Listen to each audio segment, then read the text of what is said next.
I'm Rob Finnerty. Rush Limbaugh was the voice of American conservatism for a generation, leading opposition, reshaping both the media and politics probably forever. To talk more about his life and legacy, we want to bring in a man that knew him professionally. The president of Americans for Tax Reform, Grover Norquist, is joining us this morning. And the independent man, the host of the John DePetro Show, conservative radio host John DePetro. Welcome into Wake Up America. Pleasure to have you both on. John, I'd like to start with you.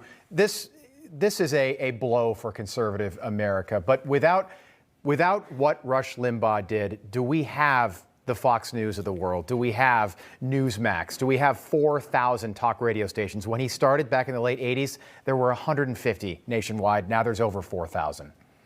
That's right, Rob. And you know what's interesting was Rush picked up the mantle when Ronald Reagan left office. And I was fortunate. Right after I got out of college, I moved to New York, got a job with ABC, had a chance to work with Rush, get to know him.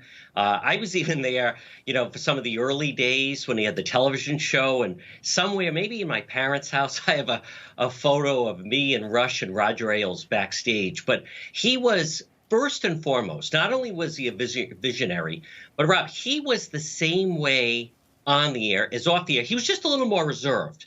But when that light went on, he was just like a lightning bolt coming out of the microphone. And Rush was very routine. Each morning he'd get in about 8:30 in the morning, very casual. And he would always do, and he taught me, you do an hour of prep for each hour that you're on the air. And he had his staff. He had a great staff. No turnover. Kathleen Gleason.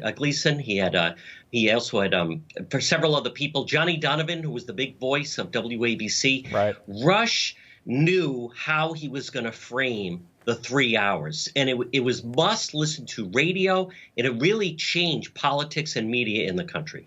Grover, I know that you knew him. He had his critics, certainly critics on the